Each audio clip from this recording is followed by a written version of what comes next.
pueden descargar el material ya desde la plataforma de Teams. Ahí está ya el resumen del capítulo 14. Por favor.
Bien, esta sería entonces la presentación del capítulo 14 del profesional de TI o de IT, ¿verdad? Es exactamente lo mismo. Pregunto, ¿se ve mi presentación y diapositiva?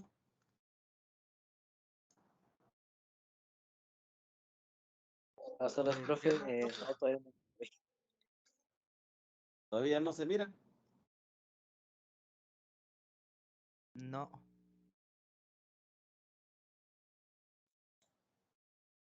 Sí, fíjense que estoy experimentando un poco de problemas con el internet, pero sí me escuchan, ¿verdad?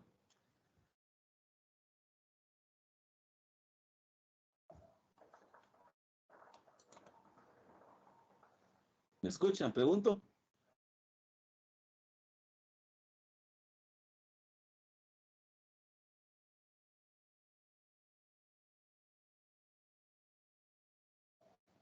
Uno, dos, tres, probando, probando, ¿me escuchan? Sí, profe. Gracias. Sí, como les comentaba, ¿verdad? Estoy experimentando, bajó un poco la calidad del internet ahorita, ¿verdad? Hay días en que se pone así, pero es a nivel de los ISPs. ¿Ya pudieron descargar la diapositiva? Pregunto. Sí, profe. Ah, va. Entonces, si no se mira, por favor, la van ustedes ahí llevando ahí, ¿verdad? Yo voy a volver a tratar de compartir otra vez a ver si se mira.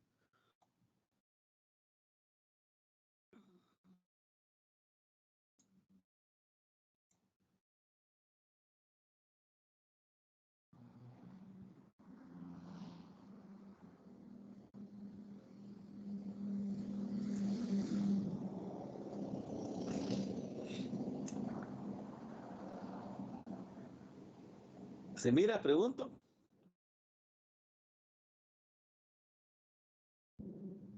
Ahí va cargando. Ahí ya está cargando. Algunos ya les está cargando, algunos ya les está cargando y otros no. Bueno, usted me puede seguir entonces a través de la diapositiva que tiene usted en su poder ya, ¿verdad? Ahí cambié de diapositiva, estoy con el capítulo 14, secciones y objetivos. Este es el último capítulo del curso de IT Essentials. Tiene que ver con soporte informático. Es un capítulo pues bastante entretenido con algunos, más que todo de la forma en cómo un técnico se tiene que relacionar tanto con el cliente como con aspectos de la empresa donde pudiera estar trabajando o del medio en donde le tocará que trabajar, ¿verdad?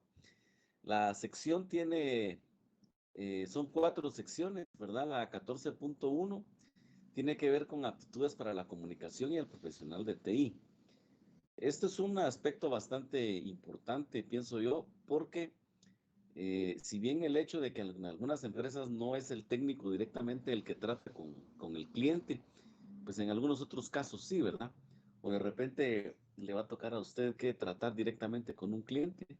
Entonces hay que desarrollar, ¿verdad? Buenas aptitudes para la comunicación, porque es una parte sumamente importante en el trabajo de prestar soporte. Aquí se explica la relación de tener buenas habilidades para la comunicación, la resolución de problemas y el comportamiento profesional. Si usted se recuerda, pues dentro de la metodología hay, cuando se identifica el problema, la metodología de resolución de problemas, está cuando se identifica el problema, las preguntas abiertas y cerradas que se le tienen que hacer al cliente. Entonces, pues el relacionarse con el cliente tiene que ser un aspecto bastante importante, diría yo. Y yo he notado, ¿verdad? Mucho en las últimas generaciones de jóvenes que tienen un poco de problema con la comunicación directa, ¿verdad? Yo lo veo aquí en el curso también. Son pocos los que participan, algunos otros no quieren, pero ni siquiera abrir un micrófono. Dicen que no sirve, etcétera, ponen alguna justificación porque les da pena hablar, ¿verdad? Les da pena hablar. Y todos se han acostumbrado a comunicarse a través de chat, ¿verdad? El chat para ellos es la forma como se puede comunicar.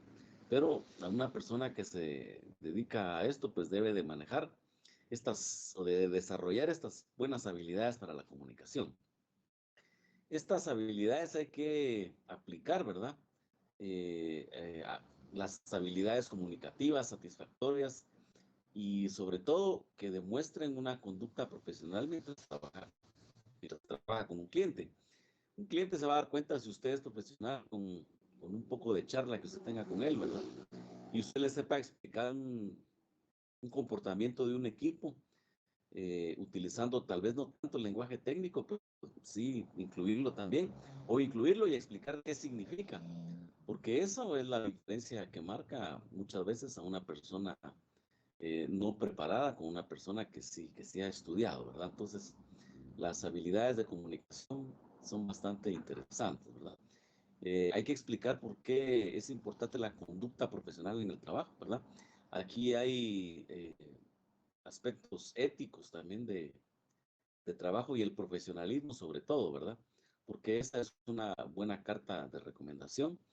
Y también en esta sección, la 14.1, explica sobre comunicación con los clientes en centros de atención telefónica, ¿verdad? Esto ha tomado mucho auge últimamente porque muchas de las consultas ahorita en la pandemia se realizaron a través de mensajerías o de líneas telefónicas o de chats, ¿verdad? Etcétera, etcétera. Entonces, sí es necesario mandar, ¿verdad? Una comunicación asertiva.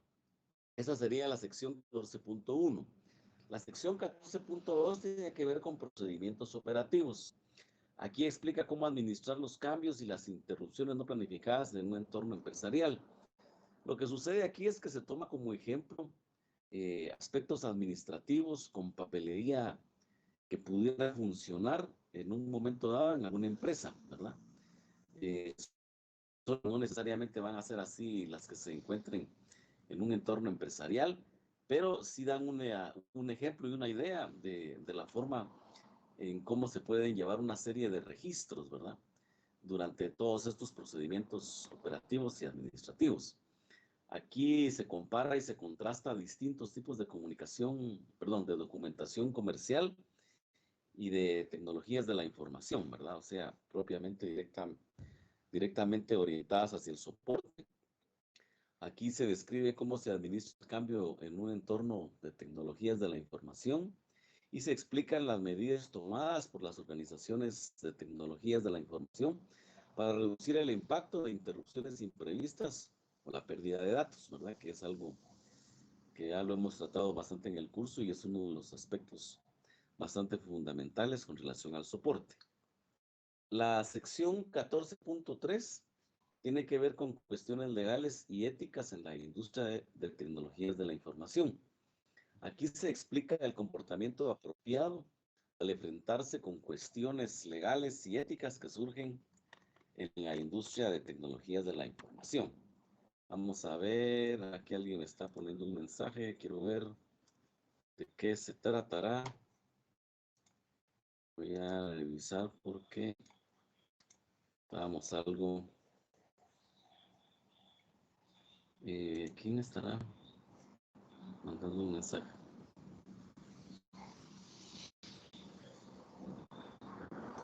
Un compañero ahí que quería entrar, pero él ya tiene entrada con la plataforma. Bueno. Está, ¿verdad? Las secciones y objetivos del capítulo 14.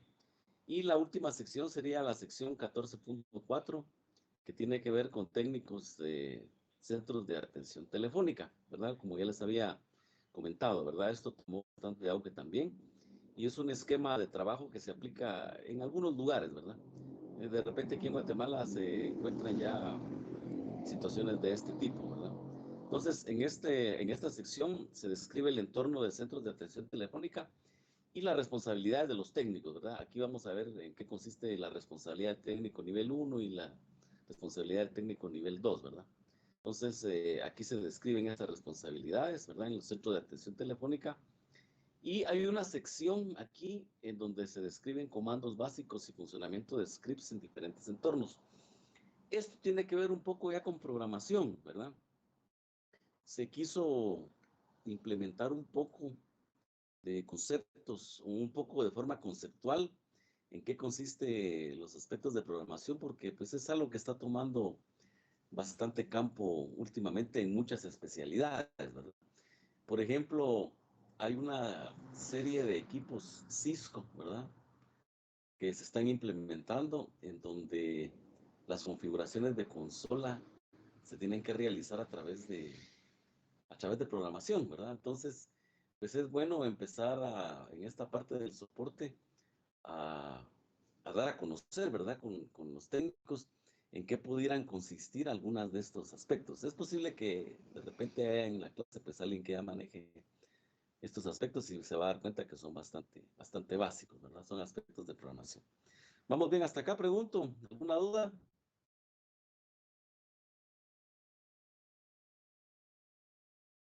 ¿Se escucha? Pregunto. No, Sí, profe, estamos claros. ay, nada. Gracias, gracias. Bueno, entonces ahí cambié de diapositiva, estoy en la 14.1, que tiene que ver con las aptitudes para la comunicación en el profesional de tecnologías de la información, ¿verdad? Entonces, en este se habla sobre habilidades de comunicación para la resolución de problemas y la conducta profesional. Entonces, cuando se trata de solucionar un problema con un cliente, pues en primera instancia hay que tratar de obtener información de él. El cliente, mejor que nadie, nos va a indicar qué es lo que le está sucediendo a su equipo. Pero la mayoría de las personas que necesitan que se repare un problema de PC es posible que se encuentren estresadas. Imagínese usted, pues depende, ¿verdad? Puede ser el caso de que necesiten el equipo de una forma urgente y no está funcionando y a la hora de tener contacto con la persona que se lo tiene que arreglar, de repente no le puede saber expresar muy bien qué le está sucediendo al equipo. Entonces, desde ahí puede haber un poco de conflicto, ¿verdad? Puede haber un poco de conflicto, porque si uno como profesional de tecnologías de la información no está atento a estas situaciones, en vez de ayudar al cliente, va a empezar a generar una situación ahí como de discordia, ¿verdad? Entonces hay que establecer primariamente una comunicación cordial, ¿verdad? Y de alguna forma esto es posible que haga que el cliente se pueda relajar, ¿verdad? Si el cliente está tranquilo, ¿verdad? Es más probable que pueda proporcionar la información que necesita para determinar el origen del problema y poder así repararlo. El asunto es este, que si de repente se le pregunta a una persona, mire, ¿qué tiene el equipo? Le pongo, por ejemplo, yo soy un cliente y ustedes son los técnicos. Uno de ustedes me preguntó, mire, ¿qué pasa con la computadora? Fíjese que mi computadora enciende, pero no enciende. ¿Cómo así? Sí, enciende, pero no enciende. ¿Qué pensarían ustedes si un cliente les dice eso de la máquina? La máquina enciende, pero no enciende. ¿Qué podrían pensar ustedes que el cliente les quiere dar a entender? Que se escuchan los ventiladores, pero que no da imagen su monitor o pantalla en caso sea una laptop. Ah, mire, el compañero ahí tiene bastante experiencia ya con esto, ¿verdad? Porque a él se la ponen así de esa manera y él automáticamente piensa, ¿verdad? Él ve que las luces LED están encendidas, escucha el ruido de los ventiladores funcionar, ¿verdad? Después de haber presionado el botón del encendido y se oye que la máquina está encendida, pero la máquina no está dando video, está dando video. Y entonces, en este caso, ¿qué es lo que habría que hacer? Pregunto. A ver, el compañero ahí que nos habló. ¿Qué habría que hacer en ese caso? Que como hay que ir por la solución más lógica, chequear el cable de conexión de video. Sería el VGA o el HDMI, que son los más usuales. Y por lo general eso es. Ajá. Va, fíjese que el compañero está pensando como técnico, ¿verdad? Está pensando como técnico y él ya pensó, ¿verdad? Ya pensó cómo era cómo puede ser el asunto, qué es lo que está pasando, ¿verdad? Y entonces, está bien, ¿verdad? Está bien, él ya está pensando eso. Pero, ¿usted no cree que sería más lógico ahorita, más práctico, eh, retroalimentarle al cliente sobre el defecto, sobre lo que piensa, para estar uno más seguro? O sea, yo le diría, mire, o sea que su máquina, usted ve que está encendiendo los ventiladores, hay ruido, usted la puede encender y apagar con el botón del encendido, pero no observa que salga nada en la pantalla. Y entonces el cliente le va a decir, sí, sí, eso es cabal lo que yo, lo que yo, lo que yo estoy tratando de decirle, ¿verdad? Entonces, en ese caso, pues la comunicación resulta bastante importante. Y si se da cuenta, pues depende de la situación. En algunos casos, pues uno piensa, ¿verdad? Uno piensa ya como técnico y el compañero, acertadamente, él tiene experiencia y sabe, ya intuyó qué es lo que le está diciendo el cliente y él va a ir a chequear los cables y va a ir a chequear si el monitor está encendido, si los cables están bien colocados, etcétera. Está bien, porque eso ya después de eso él identifica el problema, ya piensa que puede ser eso y va a poner a prueba esas posibles teorías. Pero así como ese caso pueden venir muchos, ¿verdad? Un poco más complejos, en donde el cliente de repente no le va a poder saber explicar bien qué es lo que está sucediendo. Y en ese caso la comunicación de dos vías, ¿verdad? De dos vías. Entonces ya se le pregunta entonces al cliente, se le retroalimenta si lo que él está tratando de decir es eso lo que yo estoy pensando, ¿verdad? Porque en algunos casos eso sucede también, ¿verdad? Yo puedo estar pensando una cosa, el cliente puede estar pensando otra cosa y tratando de explicarla, y yo puedo estar entendiendo otra cosa de lo que él dice. Entonces la retroalimentación es necesaria y por eso son los aspectos de comunicación. Bien, ahí cambié de diapositiva y estoy en la práctica del laboratorio de los recursos del técnico. Estos laboratorios los voy a colocar a la hora del examen, hoy todavía no los he colocado. Bueno, ahí cambié de diapositiva, estoy en relación entre las habilidades comunicativas y la conducta profesional. Vamos bien, hasta acá pregunto. ¿Me oyen? Fuerte y claro. Gracias. Mire, pues, si usted habla con el cliente en persona, este puede ver su lenguaje corporal, ¿verdad? Obviamente uno comunicándose con alguien no hace falta decir una palabra para generar una respuesta, ¿verdad? Gestos, los ojos, señas, ¿verdad? Señas, ¿verdad? Hay muchas formas de lenguaje que no necesariamente son un lenguaje que se puede dar de forma hablada, ¿verdad? Sino que por gestos. Entonces, si usted habla con un cliente por teléfono, el cliente puede escuchar su tono e inflexión. Y los clientes también pueden darse cuenta si sonríe al hablar con ellos por teléfono. Muchos técnicos de centros de atención telefónica poseen un espejo en el escritorio para ver sus expresiones faciales. Y fíjese que esto pareciera como que como que saber quién lo pensó, pero tiene mucha razón de ser. Porque usted allá, en este caso ahorita, imagínense, solo nos estamos comunicando a través, ustedes me están escuchando y ustedes están intuyendo, ¿verdad? Se dan cuenta. Por ejemplo, si yo estoy triste, si estoy alegre, si estoy comunicativo, si tengo ganas de hablar, de explicar, si de repente algo me ha molestado, me ha enojado, sin tener que decirlo, ¿verdad? Sino que simple y sencillamente por el tono de voz. Y pues hoy se ha desarrollado mucho el trabajo así del teletrabajo, en donde es a través de un teléfono y las personas que trabajan en call center continuamente son evaluadas, ¿verdad? Continuamente son evaluadas. Yo recuerdo casos que nos han contado a lo largo de los cursos que he tenido, en donde había, por ejemplo, alguien que decía que le había tocado que ir a trabajar a un call center y que atendían a gente de Telefónica de España, imagínese usted. Y cuando solo oían su timbre de voz, inmediatamente lo paraban, ¿verdad? Lo cortaban y le decían que querían hablar con alguien de España, que no querían hablar con él. Es obvio que nosotros, pues todos, ¿verdad? Desde aquí en Latinoamérica, nos damos cuenta, por ejemplo, de qué regiones son, ¿verdad? Por ejemplo, la América del Sur es bastante evidente cómo es que habla, cómo habla un colombiano, por ejemplo, ¿verdad?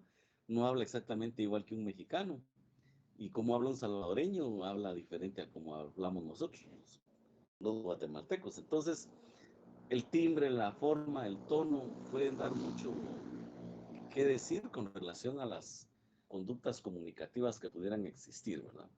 Entonces, al compañero esto, pues se le hacía a veces difícil porque inmediatamente después de haberlo atendido, le venía, había un supervisor que llamaba al cliente y le preguntaba cómo lo habían atendido y ahí venían las calificaciones después, ¿verdad? Entonces, está una situación de trabajo pues bastante estresante, diría yo, ¿verdad? Entonces, ahí cambié de diapositiva. Entonces, hay tres aspectos que menciona el material, ¿verdad? Y hablan sobre saber, sobre relacionar y sobre comprender, ¿verdad? Entonces, por ejemplo, el conocer, ¿verdad? Llama a su cliente por su nombre, pregúntele cómo prefiere que lo llame, por ejemplo, ¿verdad? Yo no sé si ustedes se han dado cuenta, hoy es bastante común que todas las personas se traten de vos en la mayoría, ¿verdad? Pero, por ejemplo, si usted va a un lugar para que lo atiendan y el dependiente es mucho más joven, por ejemplo, que una persona ya de edad, y lo empieza a tratar de vos, el cliente de repente no le gusta. ¿Por qué? Porque ya está él habituado a otra forma de trato, ¿verdad? Y no es común, ¿verdad? Que un dependiente de un almacén, pues el trato más respetuoso sería de usted, ¿verdad? Y eso ya viene pues con las políticas que tendrían que tener a través de las empresas, pero yo sí he visto mucho eso, ¿verdad? Va uno y de repente ya están ahí con mucha confianza y mira, te recomiendo que hagas esto, así, ¿verdad? Y ni lo conocen a uno, ni uno es su amigo, ni nada por el estilo, para que ellos traten de una forma y algunas personas piensan que eso puede ser un trato irrespetuoso, ¿verdad? Hay un ejemplo, dice, si su cliente es la señora Johnson, pregúntele si quiere que la llame así. Quizás le diga que sí o quizás le diga su nombre de pila. Siempre utilice solo el nombre preferido por el cliente, ¿verdad? Entonces, a la hora de empezar, ¿verdad? ¿Cómo lo va a tratar? ¿Verdad? Y el trato, ¿no? Entonces, el conocer, ¿verdad? El relacionar tiene que ver con la creación de una conexión de uno a uno entre usted y su cliente. Si esa conexión empieza mal desde el principio, ahí vamos a estar mal, ¿verdad? No se puede dar, ¿verdad? Dice, busque algo que tengan en común sin dar demasiada información. Si oye un perro ladrar durante la llamada y usted tiene un perro, pregunte brevemente sobre el animal. Si ha tenido que llamar a asistencia de cliente por su propia computadora, mencione que sabe lo frustrante que es y que hará todo lo posible por ayudar. No pierda el control de la llamada. Entonces, o sea, no todos los casos van a ser iguales, ¿verdad? Y de plano, pues no me voy a estar yo tampoco hablando muchas cosas personales. Ahí se van a dar ustedes cuenta en la catalogación que hay de clientes más adelante, en donde si le toca a un cliente, por ejemplo, que es locuaz, ¿verdad? Le va a querer hablar y si yo le tomo un poco de conversación de ese tipo, ya lo que menos me va a hablar es del problema que quieren que se le solucione, sino que me va a empezar a contar posiblemente aspectos de su vida donde él se sienta muy cómodo, ¿verdad? Entonces, es una cuestión de mucho criterio, ¿verdad? Es una cuestión de mucho criterio que hay que tener en cuenta. Y muchas veces estos aspectos de criterio los va dando la edad y los va dando la experiencia. Pero yo también he visto muchos jóvenes muy maduros en este sentido, ¿verdad? Que saben diferenciar muy bien muchas cosas, ¿verdad? El tercer aspecto al trabajar con un cliente es el comprender, ¿sí? Determine qué nivel de conocimiento el cliente tiene sobre la computadora para comunicarse mejor con él. Obviamente, si un cliente sabe, si es un experto en la materia, ¿verdad? Entonces me va a hablar a mí de una forma con terminología y con conocimiento sobre lo que él está queriéndome expresar. Y no necesariamente puede ser lo mejor, ¿verdad? Que alguien experto en la materia esté en lo correcto, ¿verdad? Que me esté explicando algo y que él quiera, por ejemplo, decirle al técnico cómo solucionarlo, ¿verdad? Entonces, pues hay muchas personas que creen que son expertas en la materia, pero no, ¿verdad? ¿Cómo poder manejar eso también sin entrar en conflicto, ¿verdad? Aquí hay un ejemplo, dice que un cliente principiante con las computadoras probablemente no conozca toda la jerga que usted usa todos los días, por lo cual debe utilizar las palabras más comunes que se le ocurran para describir la situación. Un cliente con más experiencia probablemente conozca parte de la jerga que usted utiliza. Como yo le mencionaba, si usted utiliza aspectos técnicos, el cliente va a pensar o saber que usted sí sabe, pero si utiliza mucho aspecto técnico, lenguaje técnico, es posible que no le entienda. Entonces, a la misma vez, yo sugiero, ¿verdad?, de que sí se utilice un poco de lenguaje técnico, pero que se explique en términos fáciles en qué consiste eso, ¿verdad?, para que el cliente sepa, ¿verdad? Así como pueden haber expertos en la materia, pueden haber clientes también que no conozcan absolutamente nada, ¿verdad? Y van a ver más adelante ahí la catalogación que hay con relación a los clientes. ¿Alguna pregunta aquí con saber relacionar y comprender? Pregunto. No, profe. Para nada, Gracias. profe. Gracias. Bueno, mire, pues, escucha activa. ¿En qué consiste la escucha activa? Hay que permitir que el cliente cuente toda la historia del problema, ¿verdad? Durante el tiempo que el cliente le explique el problema, usted puede interrumpir ocasionalmente con una pequeña palabra o frase como entiendo o sí o no, ¿verdad? Se recomienda no interrumpir al cliente para hacerle preguntas o para afirmar algo. Hay que escuchar atentamente cuando el cliente habla y hay que dejar que termine las ideas, ¿no? Una pregunta abierta por lo general implica información sobre lo que estaba haciendo el cliente, lo que intentaba hacer y por qué se frustra. Entonces ahí se va a tomar tiempo él posiblemente tratar de explicar a su manera lo que le está sucediendo. Ahora, luego de haber escuchado al cliente explicar la totalidad del problema, hay que resumir lo que éste le acaba de decir, lo que yo le mencionaba, dar la retroalimentación con el cliente. Ya uno con sus palabras de uno le trata de explicar al cliente lo que él le quiso decir, ¿verdad? Entonces ya el cliente le va a decir, sí, eso es lo que yo le quería decir, o le va a decir, no, ¿verdad? No es eso, me comprendió mal, pero yo se lo voy a volver a repetir otra vez y explica otra vez, ¿verdad? Las preguntas adicionales deben ser preguntas cerradas con un objetivo claro, ¿verdad? Basados en la información obtenida. Y estas preguntas se deben enfocar siempre en obtener información específica.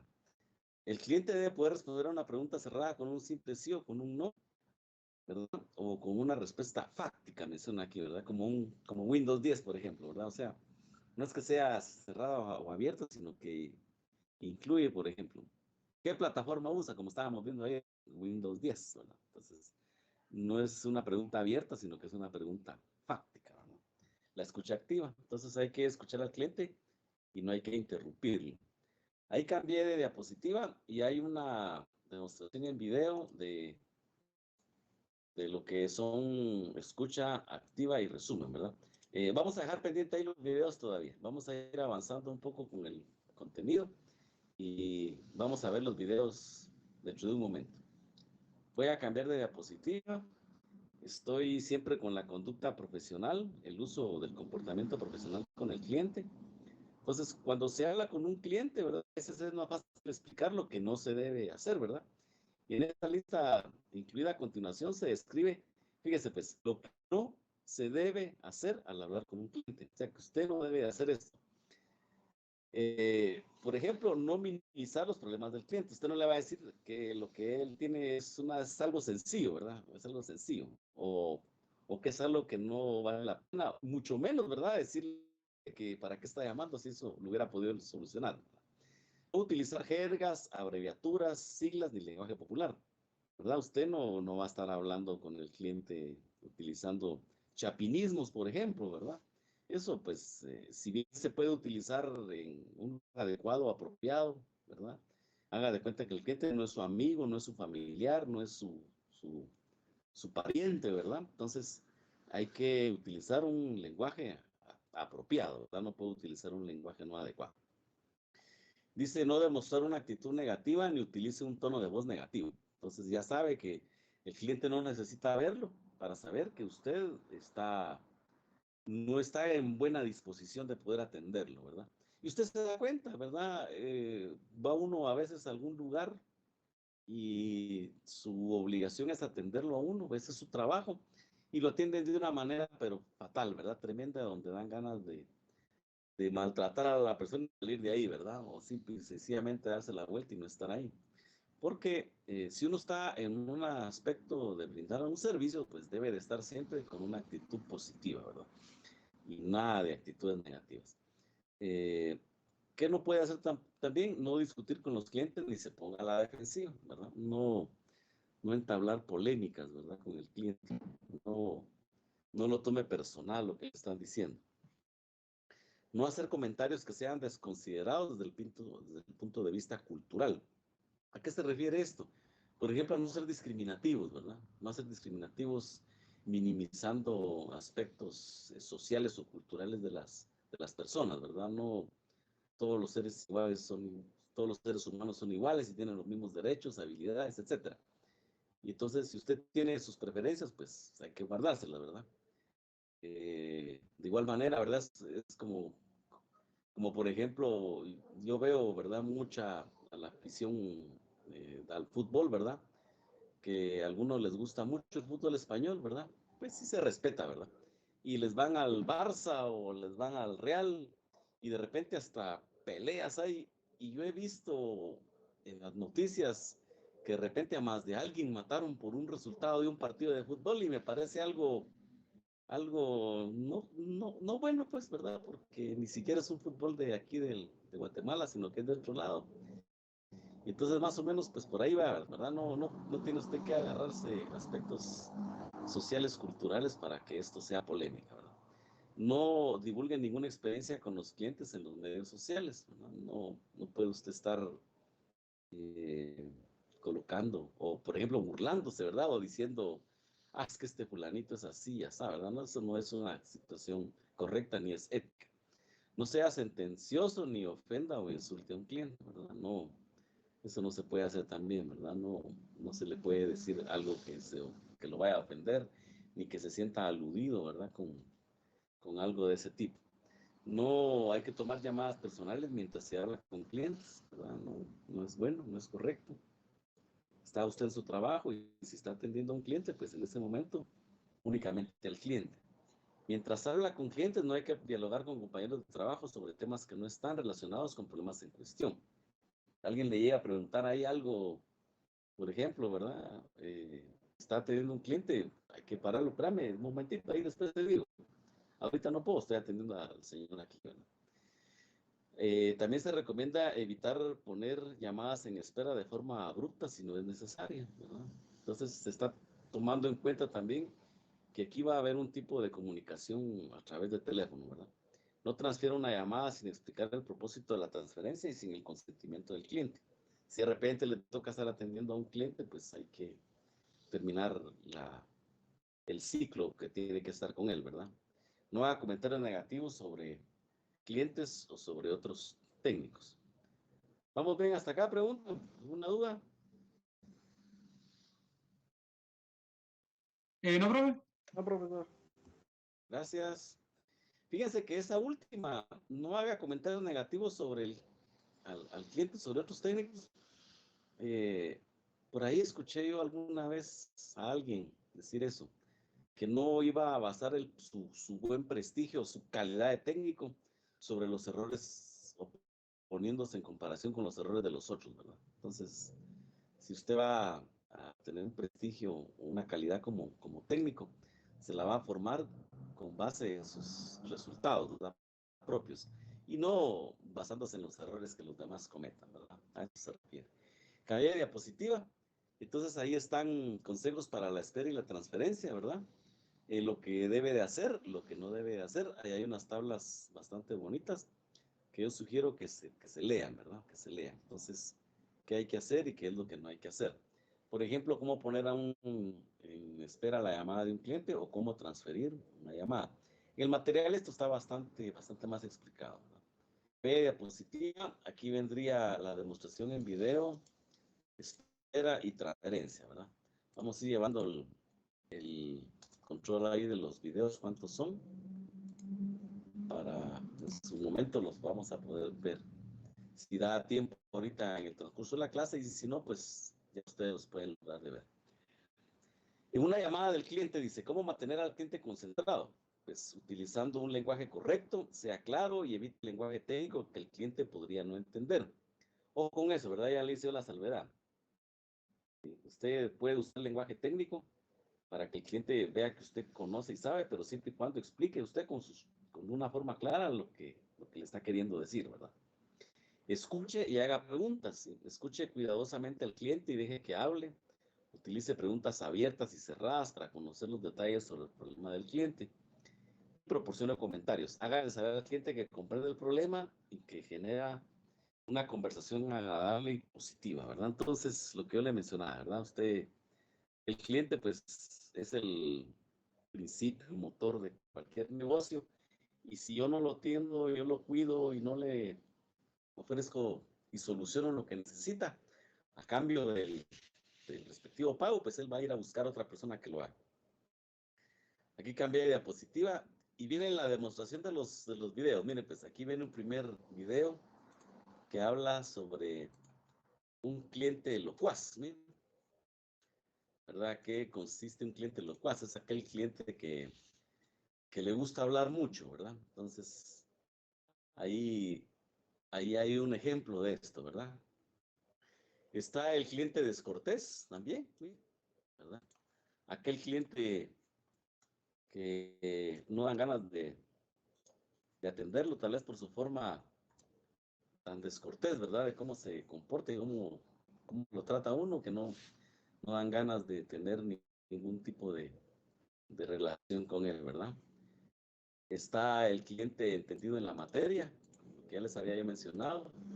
Es un tipo de cliente, pues que aparentemente sabe de lo que se trata, pero en un momento dado, pues puede ser un poco complicado también. O sea, usted tiene que conocer, ¿verdad? Tiene que conocer y poder catalogar, que es algo a veces no tan fácil, ¿verdad? Viene otro cliente que sería el cliente enfadado, ¿verdad? Hay personas que casi que siempre andan así, ¿verdad? O es su forma de ser y andan como enfadados y entonces también cuesta poder resolverles un problema. Entonces, básicamente los videos dicen qué no debe hacer, ¿verdad? ¿Qué no debe hacer con el cliente enfadado? El cliente inexperto, mire, ¿verdad? Un cliente que no va a poder, en algunos casos, exteriorizar correctamente qué es lo que sucede, ¿verdad? O qué es lo que le está sucediendo a la computadora, mucho menos si le habla con aspectos así bastante técnicos. Permítanme un momentito, voy a cerrar el micrófono un segundito, permítanme.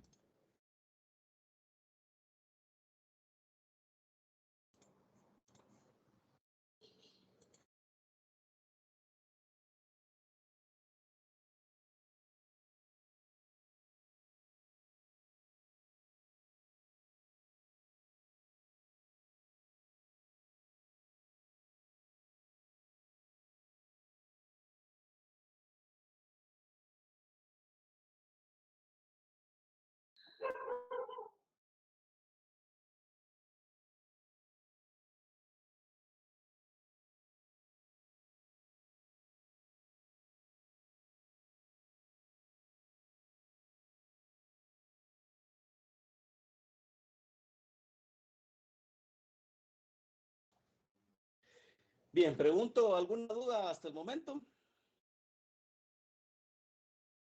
De mi parte, no, profe. No, ¿Estamos profe. ahí? Bien. Ah, entonces, miren, pues, estos videos son bastante cortos, ¿verdad? O no sé, de repente algunos son un poco más largos que otros. Ya va a empezar la cuetazón, ¿verdad? Ya va a empezar la cuetazón. Voy a colocar aquí en el chat de Teams y me gustaría que en este momento pudieran ver esos videos. Voy a colocar aquí en el chat.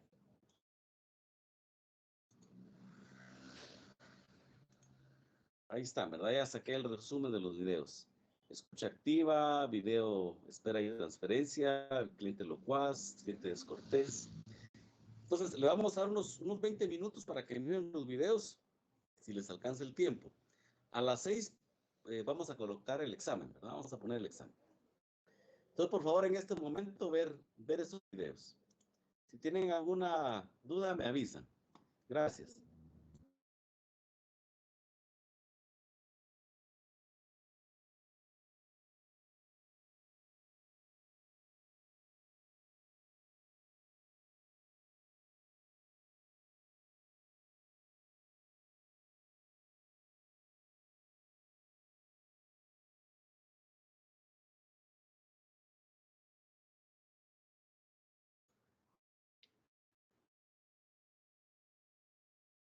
Cristian, Cristian Quiñones Alvisures, ¿está por ahí?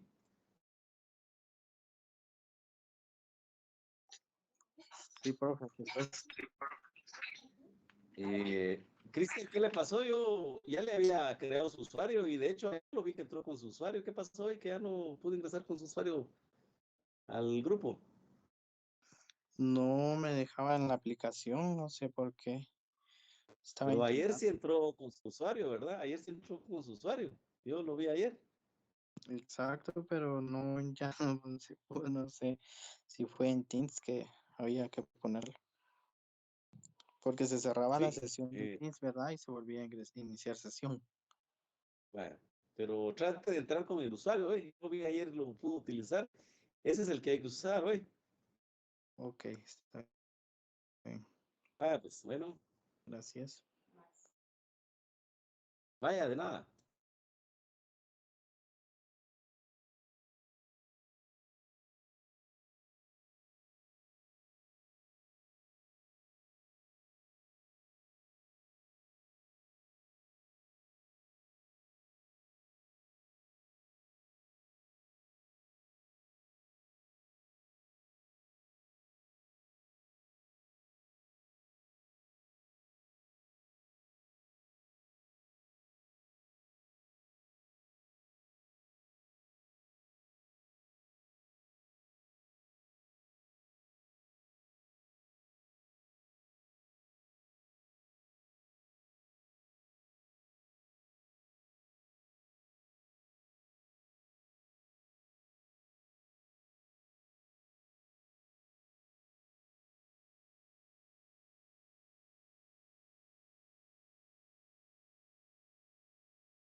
Bien, jóvenes, aquí de vuelta. Espero que hayan estado ahí sin ninguna novedad por sus casas con eso de los fogarones, ¿verdad? Pues yo sentí que estuvo bastante tranquilo hoy, pues por lo menos por este sector, ¿verdad? Pues es una tradición guatemalteca, pero siento yo que en la actualidad atenta contra el medio ambiente, ¿verdad? Y el riesgo de estar quemando basura, ¿verdad? Pero, en fin, son situaciones ya de generaciones, ¿verdad? Forman parte de la idiosincrasia de aquí de nosotros los guatemaltecos, ¿verdad? Bien, pregunto, ¿me escuchan?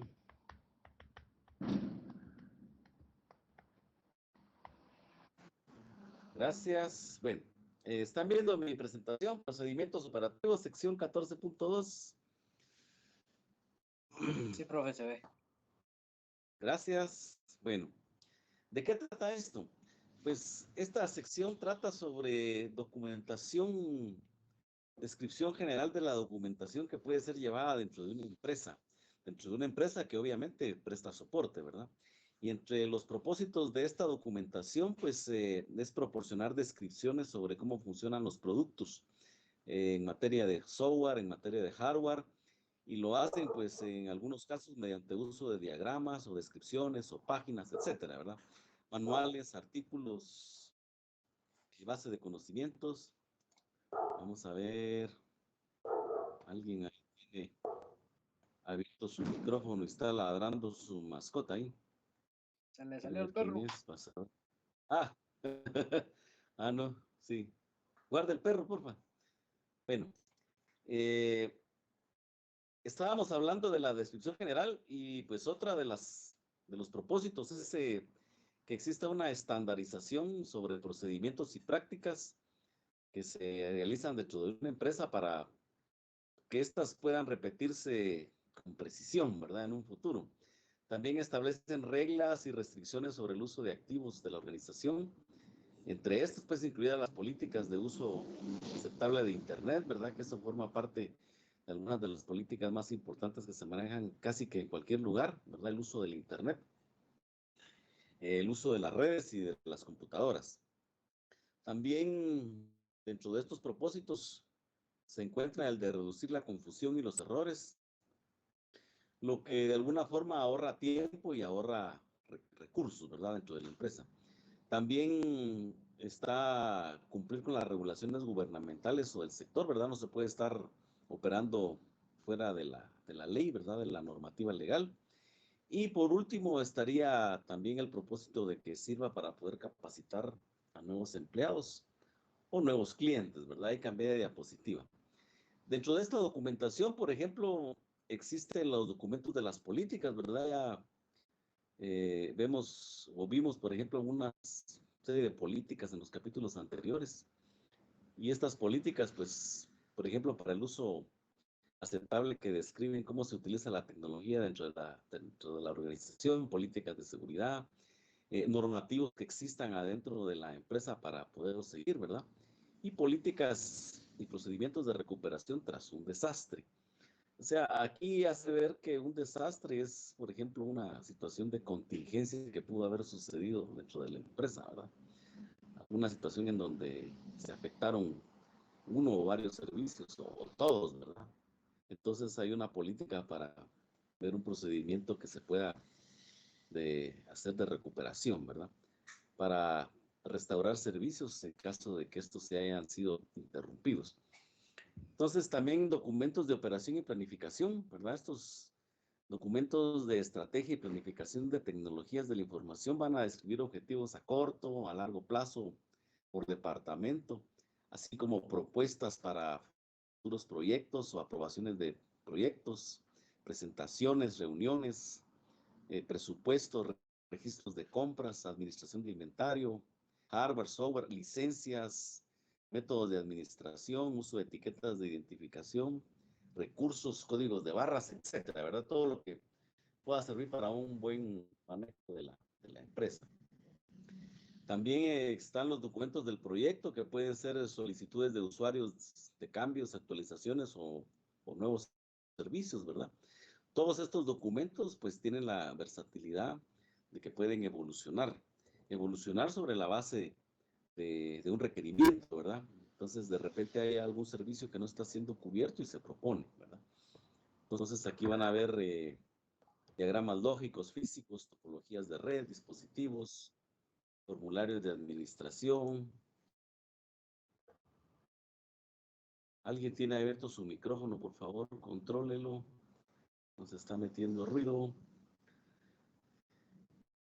Bueno, documentaciones del usuario, pues características, funciones y funcionamiento de software, de hardware, de servicios proporcionados por el Departamento de Tecnologías de la Información, manuales del usuario final para hardware y software, bases de datos de soporte técnico con resolución de informes, artículos de la base de datos que se permiten la búsqueda y preguntas frecuentes.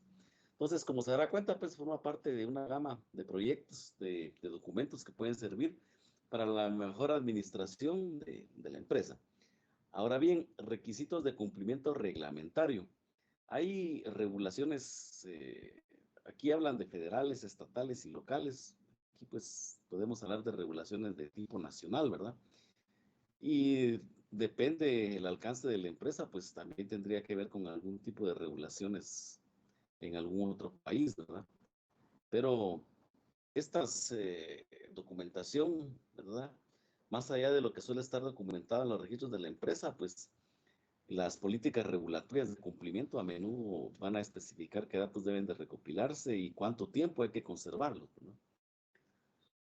Documentación que se maneja o se mantiene, ¿verdad? Por ejemplo, poner un ejemplo así que puedan ustedes poder observar, ¿verdad? La SAT, por ejemplo, le exige a uno que tenga por un periodo de unos 5 años más o menos toda la documentación en materia fiscal que uno pueda tener para que en un momento dado pueda ser sujeto de una auditoría. Pues de igual manera hay empresas que van a manejar un periodo de tiempo determinado, toda la información que pudieran tener, ¿verdad? Es bien sabido, por ejemplo, que un incumplimiento de leyes y regulaciones, pues esto puede traer consecuencias graves, ¿verdad? Como multas, finalización de empleo, incluso encarcelamiento de los infractores. Entonces, pues las empresas están muy al tanto de no cometer estas irregularidades, ¿verdad? Con respecto a requisitos de cumplimiento reglamentario para que toda su operación esté dentro del marco de la ley. Aquí hay un ejemplo de un proceso de control de cambios, ¿verdad? Entonces, por ejemplo, ¿a qué se refiere con un proceso de control de cambios? De repente está estipulada el protocolo de cómo recibir un equipo con un documento específico y entonces se evidencia que ese procedimiento adolece de alguna falla, ¿verdad? O le pasa algo que no funciona adecuadamente y a alguien se le ocurre presentar una mejor propuesta, una mejor idea. Y entonces, pues a esto se le denominaría, ¿verdad? Un control de cambios. Hacer el cambio de un proceso, por ejemplo, hacia otro, pero lleva una forma de poderlo documentar. Y este es un registro, ¿verdad? Este es un registro de cómo poder hacer un cambio de ese tipo. Como les menciono, ¿verdad? Estos son ejemplos que se pueden dar sobre documentaciones que puedan existir dentro de una empresa que sigue o que se rige por algún tipo de procedimientos. Y son empresas grandes, ¿verdad? Hay otro término aquí, el que habíamos visto dentro de la documentación, que era el último de los enunciados ahí, y habla sobre la descripción general de la recuperación tras un desastre, ¿verdad? Entonces, un plan de recuperación de desastres es un documento exhaustivo que va a describir cómo restaurar el funcionamiento en forma rápida y mantener las funciones críticas de la TI, ¿verdad? Las tecnologías de la información, funcionando durante un desastre o un lugar que se produce, ¿verdad? Este plan de recuperación de desastres puede incluir informaciones tales como ubicaciones fuera del lugar de trabajo donde se pueden llevar los servicios, la información sobre cómo cambiar los dispositivos de redes, servidores, así como opciones de conectividad de respaldo. Inclusive puede que algunos servicios necesiten estar disponibles durante desastres a fin de proporcionar información al personal de TI y actualizaciones a otros miembros de la organización. Entre los servicios que pueden ser necesarios durante un desastre o inmediatamente después, aquí incluyen 5. Servicios de web y conectividad a Internet, almacenes de datos y archivos de respaldo, directorios y servicios de autenticación, servidores de aplicaciones y bases de datos, teléfono, correo electrónico y otros servicios de comunicación. Como usted se dará cuenta, los servicios, por ejemplo, el Internet, pues se va la luz, ¿verdad? Pero se le va el Internet a uno. Pero las centrales que distribuyen esta señal generalmente no se pueden dar el lujo de interrumpir un servicio por una falta de energía eléctrica, ¿verdad? De igual manera, miren las torres de telefonía celular que hay a lo largo de toda la ciudad o en el interior de la República. Estas torres de telefonía celular cuentan con plantas. Entonces no hay luz eléctrica, pero la telefonía celular sigue funcionando. ¿Por qué? Porque un teléfono pues tiene su batería y entonces eso ayuda, ¿verdad? En los momentos. No hemos tenido situaciones, por ejemplo, así tan calamitosas como, por ejemplo, el último que tuvimos así, de esta manera, el terremoto del año 76, ¿verdad? No estaba desarrollada esta infraestructura tecnológica que manejamos ahora, ¿verdad? Pero estuvimos sin luz, sin agua, ¿verdad? Durante un montón de tiempo, ¿verdad? Durmiendo en las calles. Entonces están muy jóvenes todavía, algunos sí nos tocó que vivir esa experiencia, ¿verdad? Por la edad.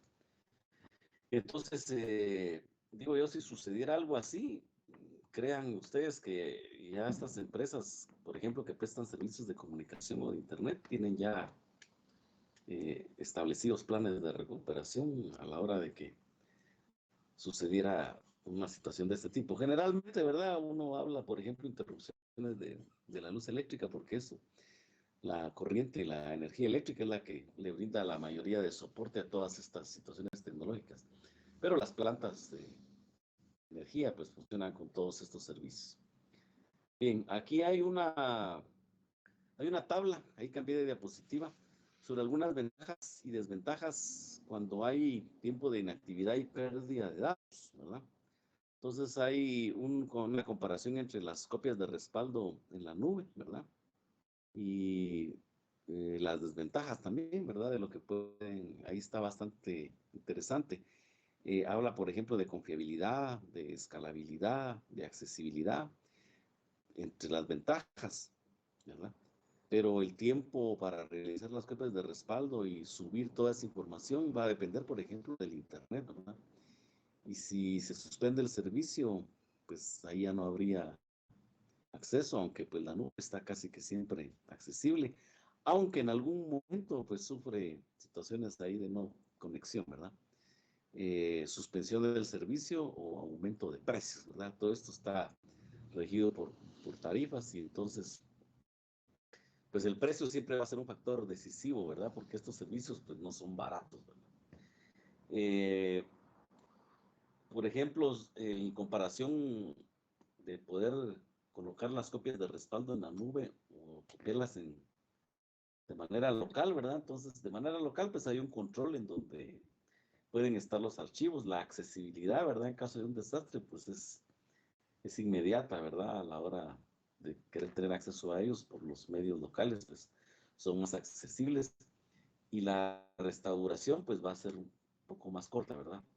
Porque va a depender del acceso a los de archivos que se encuentran locales, ¿verdad? Es mucho más rápido en algunos casos que a través del Internet. Entre algunas de las desventajas está la escalabilidad, ¿verdad? Mantener copias de respaldo. En caso es requerir intervención manual y manejo de los medios. Entonces, pues, tiene que haber alguien específicamente dedicado a esto, ¿verdad? Los medios, pues, tienen limitaciones de almacenamiento, o sea, se habla de los discos duros, por ejemplo. Y qué tan eficiente va a estar colocado la redundancia, ¿verdad? Dentro de esto para que no se pierda la información localmente. Los requisitos de almacenamiento fuera del sitio, protección contra incendios y controles ambientales, por ejemplo.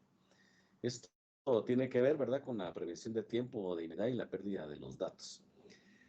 Aquí nos mencionan 5 etapas. Cambié de diapositiva. Estoy dentro de los elementos de un plan de recuperación tras un desastre. Y hay 5 etapas principales para crear e implementar un plan de recuperación de desastres. Y estos, pues la etapa 1 es estrategia para la recuperación del diseño de la red. La etapa 2 es inventario y documentación. La etapa 3 es verificación. La etapa 4, aprobación e implementación. Y la etapa 5 es revisión. Y ahí estaríamos con la sección 14.2. No sé si alguien tiene alguna duda, un comentario.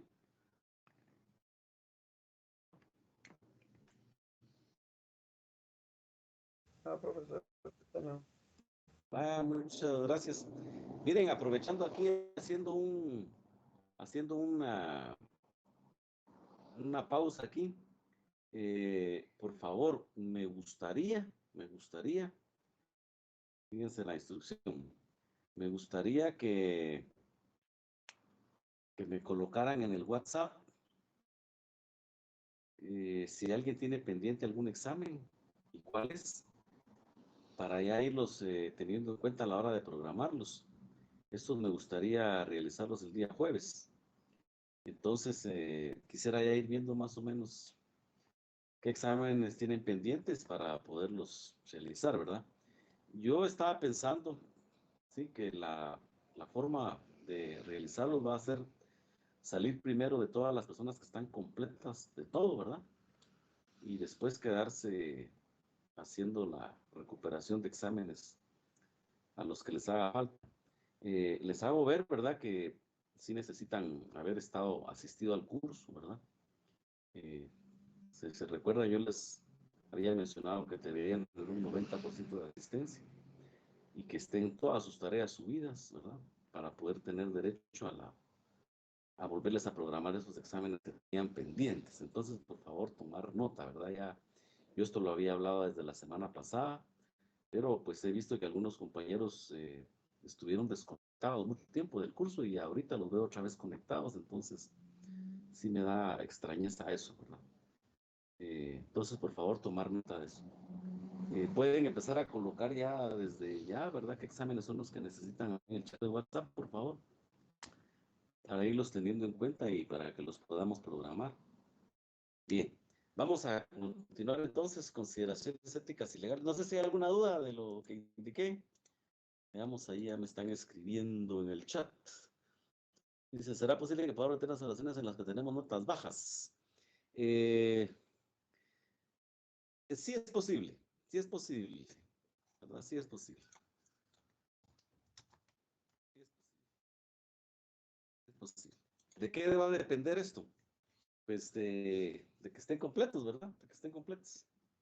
De que estén completos, me refiero a que hayan asistido al curso, que tengan 90% de asistencia, que hayan entregado todas las tareas, etcétera, ¿verdad? A eso se refiere. Sí es posible, sí es posible. Sería igual, ¿verdad? El día jueves, ¿verdad? El día jueves. El día jueves yo voy a programar los exámenes primero para que salgamos todos los que no tengan ningún inconveniente, ¿verdad? Que estén completos, que todos los exámenes que estén al día y pues ya quedaríamos después viendo a ver qué situaciones había que ver si se pueden solucionar ahí, ¿verdad? Bueno, sí es posible, ¿verdad? Sí podemos programar eso para que se puedan recuperar ahí un poco. No sé si tienen alguna otra pregunta. Díganme. En Díganme. el laboratorio del capítulo 11 solo permite subir 20 archivos de los 26 que hay. No sé qué podemos hacer ahí. Vaya, súbalo solo los 20. Súbalo solo los 20. Suba solo los 20. Está bien, no hay inconveniente. Lo importante es que los haya hecho, ¿verdad? Que los haya hecho para que se trata no tanto de cumplir, ¿verdad? Con eso, aunque es un mecanismo, ¿verdad? Lo importante es que se aprenda. No sé si entienden esa parte, ¿verdad? Pues lo que se quiere básicamente es que se vayan del curso habiendo aprendido algo, ¿verdad? ¿Cuál es el mecanismo para aprender? Pues realizar todas esas tareas, ¿verdad? En ese caso que no se pueden programar o no se pueden subir todas, está bien, suban las que coloca, ya no hay ningún problema. Ahí estamos. Ahí está, estoy subiendo las tareas del capítulo 11, que son 26, solo permite 20, sí. Suba solo las 20, ahí está bien. Quiero ver, aquí me muestra el chat en un lado y en otro no me muestra. Vamos a ver. Vamos a responder aquí de este lado.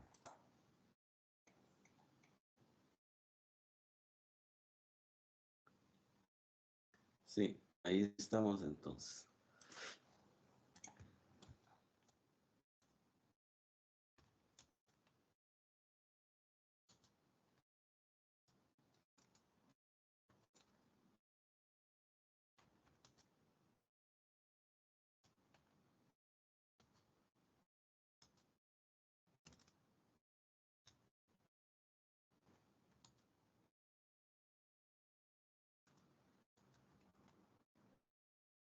Vale.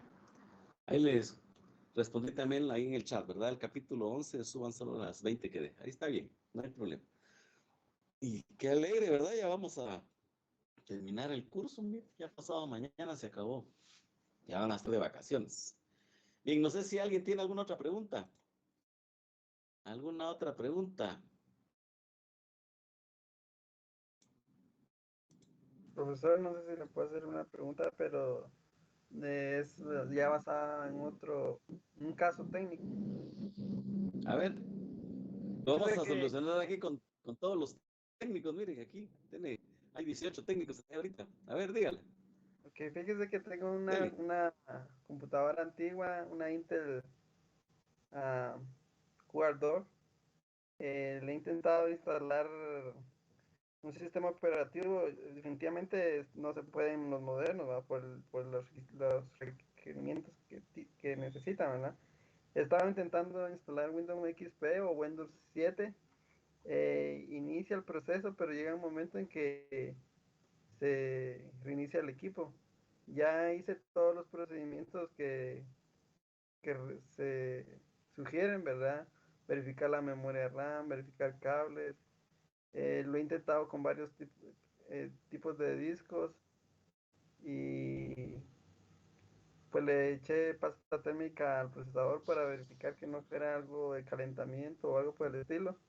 Fíjese que tengo curiosidad que cuando pensé que era la memoria RAM, pero eh, el equipo lo logré iniciar con el high boot para ver y entra y funciona todo perfecto. Eh, pero cuando intento hacer la instalación, Ajá, si no me permite. no se deja. No, Vaya. ¿Es una dual core o una quad core? No, algo dual así core, ahí. dual core de un Dual giga de core. memoria RAM. Ajá, así es. Ajá. Eh, Diré, pues, esa aporta más memorias, acepta hasta sería bueno ponerle unos 2 por lo menos, unos 2 gigas o ponerle unos 4, ¿verdad? Es una máquina viejita.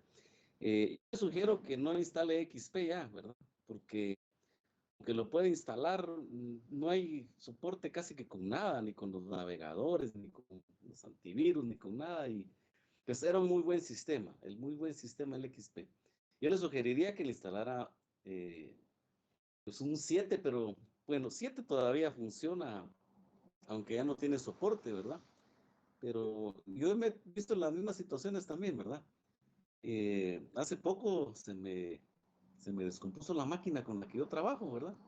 Y tengo una máquina de reposo ahí para salir a batear, ¿verdad?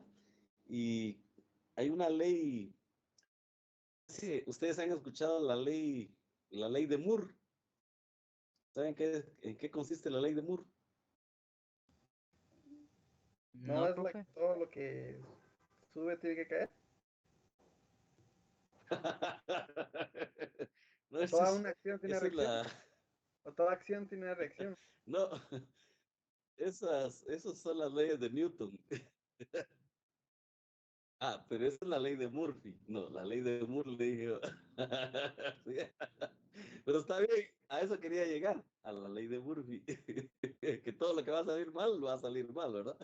Entonces, de hecho, pues, imagínense que esa vez va a ser no la máquina, no hay problema, saqué otra, ¿verdad? Y la puse y también se afina. Dos máquinas al hilo en un ratito, estaba ya un poco que desesperado. Casi que la sesión de clase la saqué con teléfono porque no había otra forma, ¿verdad? Entonces, pero es un poco incómodo, ¿verdad? Con el teléfono. Para recibirlo sí está bien, pero para dar una clase con teléfono es un poco más complicado, pero no imposible. Pero la versatilidad de tener varios equipos. Entonces, fíjese que esas máquinas, por ejemplo, esa de repuesto que yo tenía, no es una máquina muy, muy nueva, ¿verdad? De hecho, con la que trabajo tampoco, pero es una máquina que tiene un procesador Core i3 y funciona muy bien, ¿no? Pero esa otra es una máquina viejita y entonces, tratando de ver eso, quería ver si le ponía un sistema operativo, pero que funcione, ya no me interesa solo que tenga un sistema, sino que se pueda utilizar. Entonces, el XP ya no hay mucho chance, ¿eh? Sobre todo con el internet, con los navegadores, porque ya no le dan soporte. Ahí recomiendan, hay unas recomendaciones por ahí que le ponga uno tal navegador y que tal este y que tal otro, pero se complica mucho. Con Windows 7 sí ha estado funcionando bien, pero si va a instalar Windows 7 tiene que instalar un Service Pack, también debería tener el sistema, la actualización de ese sistema para poderlo funcionar. Este le puede funcionar todavía un poco mejor en esa máquina. Si el problema, así como usted me lo plantea, por ejemplo, que le puso el Hi-Res Boot, ese es un CD-LAN de Linux que sirve para quitar contraseñas y por otro montón de herramientas ahí. Fíjese que esos sistemas se cargan en memoria RAM, ¿verdad? En memoria RAM. Y entonces yo ahí estoy sospechando del disco duro, fíjese. O sea, estoy sospechando del disco duro porque usted cargó un CD Live y le cargó bien y la máquina funciona bien. Ahí no está tocando para nada el disco duro. Entonces, yo pensaría en que le ponga otro disco duro. De repente ya no está muy bueno ese disco duro. Sí, tengo Hay las un sospechas, perdón, tengo las sospechas también del cable porque a veces he visto que me lo detecta y a veces no. Mire, pues, por ahí está la cosa también. De repente pierde conectividad, ¿verdad? Y a veces es el cable, o a veces es el puerto del disco, ¿verdad? O el de la motherboard que está flojo. Pero sí yo pensaría que por ahí anda. ¿Tiene Pero, usted, perdón, tiene usted conocimiento si eh, ese motherboard tiene dos slots para conectar discos? Es SATA. SATA, Ajá, SATA, exacto. sí. Inicialmente funcionaba con IDE, pero ahorita también vi que tiene slot para SATA. ¿Será que al conectar un SSD automáticamente lo detecta o por lo viejo que es eh, puede haber problema? No, sí lo detecta. Sí lo detecta. Sí lo detecta. Eh, Puede ser, ¿verdad? Que la máquina esa, si tiene un disco IDE, pruébale un disco IDE también, ¿verdad? Porque con esto, ¿verdad? De las pruebas y con esas máquinas viejitas, es de probar múltiples situaciones, ¿verdad? Pero póngale el disco ese CD a ver si lo detecta. Y si no, póngale un IDE si tiene por ahí. O póngale otro, un SATA, aunque sea de laptop o algo así por el estilo, para hacer la prueba, ¿verdad? Ya si con eso no se puede, ya estaría sospechando de la tarjeta madre, ¿ves? En el caso de que haya cambiado instaladores, ¿verdad? Si usted probó, por ejemplo, con un instalador de Windows 7 y ya no deja, y con otro de Windows 7 ya no deja. Entonces. Y había que ver, por ejemplo, en qué parte de la instalación es que se queda, si es en la misma, porque yo he visto esos defectos. Empieza a instalar, ¿verdad? Y el disco duro tiene mal una parte, y en esa parte no queda.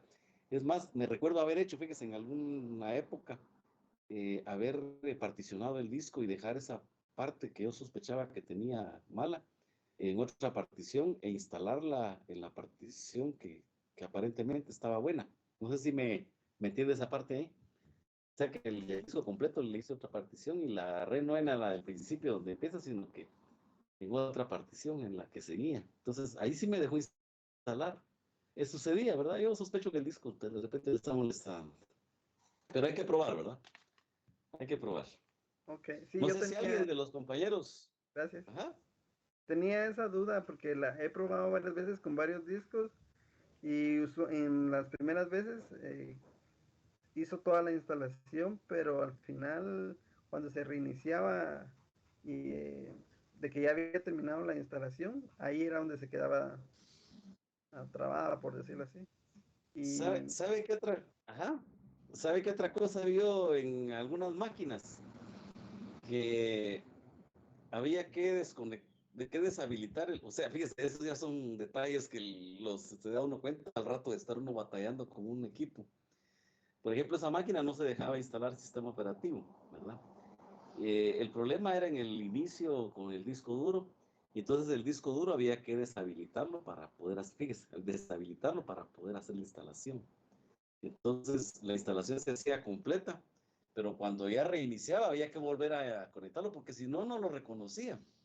Entonces hay que estar seguro también, por ejemplo, de que los archivos sean quedaban en el disco duro y que cuando arranca del disco duro, ¿verdad? Porque eso vi yo mucho también que veía en esas máquinas viejitas de ese tiempo, ¿verdad? No sé si alguien tendrá alguna sugerencia ahí, alguna duda también o algo que nos complemente ahí, de la experiencia ahí de todos, mire. Estamos ahí en un foro aquí con mucha gente que ya tiene bastante experiencia también. Alguien ahí que quiera colaborar ahí con algo. Buenas tardes, yo podría decir lo que yo he visto. Por ejemplo, intenté instalar en una ocasión Windows 7 en una máquina y es muy parecido a lo que dice el compañero, llevaba un punto sobre iniciar, entonces lo que yo me puse a ver era justo lo que se decía, en qué parte daba el error, digamos. Entonces, en el caso de esa computadora era que la tarjeta de red que estaba integrada con la placa ya no servía, entonces lo que hice yo fue instalarle una tarjeta de red y con eso yo pude terminar la instalación. Entonces me imagino que tendría que poner mucha atención en qué parte se queda y ver si le puede, por ejemplo, agregar un componente si fuera ese el caso, ¿verdad? Eso. Muchas gracias, Esperanza. Esperanza Amanda, muchas gracias ahí. Sí, Profesor, mire, tengo pasan otra tantas duda. cosas que uno... Espéreme, solo voy a comentar aquí lo de la compañera. Fíjense que si usted se pone a analizar o pensar, por ejemplo, en qué tendría que ver la tarjeta de red en una instalación, pues nada, a no ser que la instalación fuera a través de red. Pero en ese caso, o sea, como le digo, ¿verdad? Suceden tantas cosas. Cuando alguna tarjeta de red a veces no está buena, pues de hecho los controladores de red a veces se instalan y a veces no, ¿verdad? Está el hardware, no está. Pero ella se lo solucionó con eso, pues algo tenía que ver y que ella se haya dado cuenta de que al ponerle otra tarjeta de red le funcionara bien, pues magnífico, ¿verdad? Porque no necesariamente le pone uno los controladores o se instalan en esa instalación. Pero, pero mire, pues ahí hay otra de lo que a ella le pasó y cómo lo solucionó, ¿verdad? Aunque pues pareciera que no tuviera nada de sentido, pues, pero a ella le funcionó, ¿verdad? Sí, dígame, David Martínez, ¿tiene otra? Fíjese que la duda ahorita la recordé cuál fue la solución que encontré, porque estuve intentando hacer instalación con USB, pero en algunos casos me salía de que la los controladores o que no iniciaba, no la detectaba o decía que no había los archivos para inicio, ¿verdad? A la hora de iniciar desde la Sí, USB. los archivos que están adentro en el disco de instalación. Sí, eso Ajá, pasa a exacto, veces, ¿verdad? exacto. Hay, Pero hay que cambiar archivos en ya ese caso. recordé que el problema era de que usualmente yo estaba usando una memoria USB de 3.1 algo, 3 punto y algo, ¿verdad? Y cuando son Ajá. máquinas viejitas, como tienen puertos de 2, entonces da ese problema, ¿verdad? Con el tiempo, pues O me sea, di cuenta que, se refiere a la velocidad de la memoria, ¿verdad? exacto, exacto, De 2.0, 3.0. exacto. Cuando Ajá. tengo el sistema en una de 3 y la quiero meter en ese equipo, no da ese problema, No lo ¿verdad? reconoce, da problema. Ajá, ese es uno Bueno, de los ahí se va problemas. uno dando cuenta, ¿verdad? Y Sí. lo Ahí se va. otro era de que eh, a veces es difícil, no entiendo por qué sí me funciona la memoria USB, pero yo creo que era eso definitivamente. Solo era eso que al final Va. recordé que era eso. Gracias. Vaya, David, para servirle ahí. Vaya, muchas gracias ahí a todos ahí por participar también, David. Bueno, no sé si alguien tiene alguna otra pregunta. Estamos ahí todavía, vamos a avanzar con esta última parte que nos falta aquí, ya son las -25. Consideraciones éticas y legales. Hasta aquí vamos a llegar hoy, solo vamos a ver esta parte. ¿A qué se refiere con las consideraciones éticas y legales en las tecnologías de la información, verdad? La ética, ¿verdad? La ética es como una voz ahí que le dice a usted que está haciendo bien o está haciendo mal, ¿verdad? Usted sabe cómo portarse bien o cómo portarse mal. Generalmente, pues esto es algo que uno lo aprende en la casa, ¿verdad? Desde que uno es niño, ¿verdad? Le enseñan a no robar, a no decir mentiras, a portarse bien, a cumplir con sus obligaciones. Y eso viene desde la casa, ¿verdad? Y es posible que aunque se haya educado de esa manera, pues ya en el transcurso de la vida, cuando las personas ya tienen uso de criterio y lo que se denomina el libre albedrío, ¿verdad? Pues saben a veces que hay cosas malas que no se deben hacer, pero sin embargo se hacen, ¿verdad? Para muestra, pues hay tanto político metido en la cárcel, ¿verdad? Que hacen cosas que no deben, ¿verdad? Entonces, a eso se refiere esto, ¿bien? Respetar, por ejemplo, a los clientes, así como su propiedad, las computadoras, los monitores, ¿verdad? Que son propiedad. Pero también la información que hay ahí, o los datos, ¿verdad? Son propiedad también de esa persona. Los correos electrónicos, las listas de teléfonos, las listas de contactos, los registros o datos en la computadora, copias impresas de archivos, información o datos que se dejaron en el escritorio. Pues generalmente algunos clientes cuando le dan a uno su máquina que no funciona y uno la logra hacer funcionar automáticamente, en un momento dado tiene acceso a toda esa información, ¿verdad? Hay clientes que son bastante desconfiados, que de hecho no le quieren dar a uno su usuario, ¿verdad? Para poder ingresar al sistema operativo, pero pues uno como técnico tiene sus herramientas para poder acceder, ¿verdad? Aunque no sea la contraseña, si es necesario usar, pero esto pues es cuestión ética, ¿verdad? Cuestión ética, y la ética redunda en la legalidad, ¿verdad? Por ejemplo, si hay acciones éticas que no, que no se siguen, se puede incurrir en alguna situación legal, ¿verdad? No es una situación legal. Aquí hay unos términos, aquí en esta versión, estos términos los agregaron en esto, ¿verdad? Por ejemplo, mire, información de identificación personal, ¿verdad? Las siglas obviamente están en inglés, ¿verdad? Están en inglés. Ahí dice el PII, ¿verdad?